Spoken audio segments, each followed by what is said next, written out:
Now from Istanbul is Metehan Demir, who is a military analyst. Metehan, good to have you on the show. We're seeing a sort of an uptick in terms of the outspoken support for Turkey's military operation. But my question to you is, are we going to see a more firmer stance from Western countries, get them to show some integrity, to act unilaterally, besides or break away from their international organizations like NATO, the European Union, or the United Nations? The United Nations specifically because we know that Russia sits on the Security Council, which holds veto-holding power. Are we going to see more countries come out and support for Turkey's position here? To be honest, after this tragic attack that actually ended with the killing of 33 soldiers 4 days ago, I don't think Turkey, because Turkey came at a crossroad, which is a very critical point. That's why, because losing even one soldier in Turkey is more precious thing more than any other thing. That's why Turkey actually will never forgive and will never forget this tragic attack. And after a series of attacks by Assad regime, which is clearly supported by, unfortunately, Russia. That's why, for your question, to be honest, in my opinion, I don't think Western countries, especially Western European countries, will not be positive or will not be sincere in providing support for Turkey for either military or humanitarian assistance to our country. I don't think so. Okay. And the other, I'm sorry. Go ahead.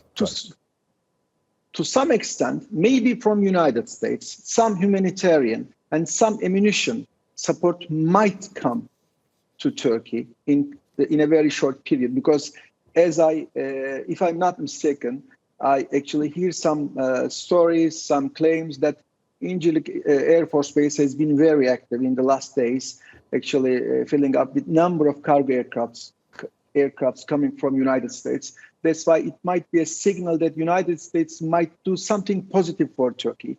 But at the end of the day, either United States or Western countries or United Nations, as you say, I don't think any of those will actually provide an effective, imminent support for Turkey for ongoing operations in Syria that just aim at preventing a humanitarian disaster in Syria and Idlib area.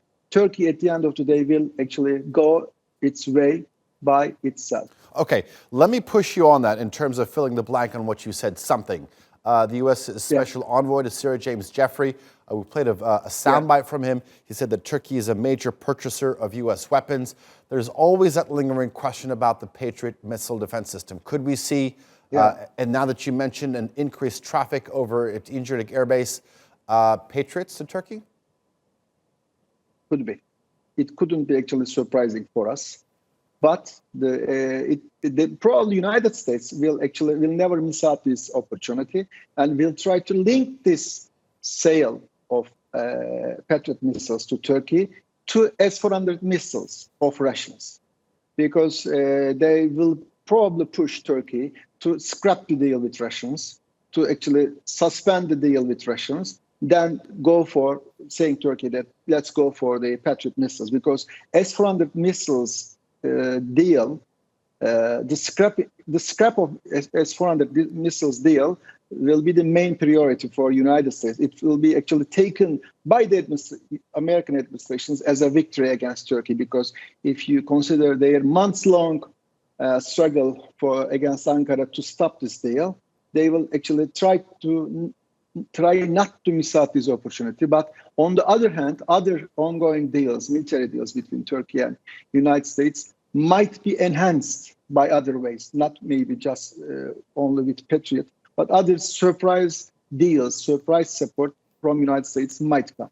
Okay. One final question to you, sir. President Erdogan is due to pay a one-day visit to Moscow and meet up with his Russian counterpart, Vladimir Putin.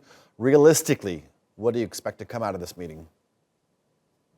Turkey has clear lines. Actually, Turkey has draw very clear lines. One is actually to stop attacks by Assad regime. Second is Assad regime should withdraw to the borders of Sochi Agreement, which was signed in September 2018. The third one is actually all sides on the Astana process should agree the terms of the agreement. But these three articles set by Turkey are the articles that are not abide by the Russian and other sides in Sochi or Astana process. That's why I am hoping to see a clearer picture. But after Turkey's losses in Idlib, which resulted just because of Assad's regime, first of all, Turkey is waiting for an apology from related sides, including Russia. The second thing is Russia should give positive and concrete guarantees that nothing will happen after that. And also Assad regime should withdraw to the borders that are told by Turkey. If those lines, articles, and conditions are provided by Russians in a very sincere way, sincere is in quotes, there will be positive results. But these are the red lines of Turkey, and it depends on Russian side's sincerity. Also, the recent stories regarding Turkey's Hatay province, so-called, they said, stolen province, stolen land. This also very much irritated Turkey, and those issues also should be smoothed, should be solved as well. I hope there will be a positive result, but I am just in the hoping mode, not a clearer or brighter mode. All right, cautious optimism.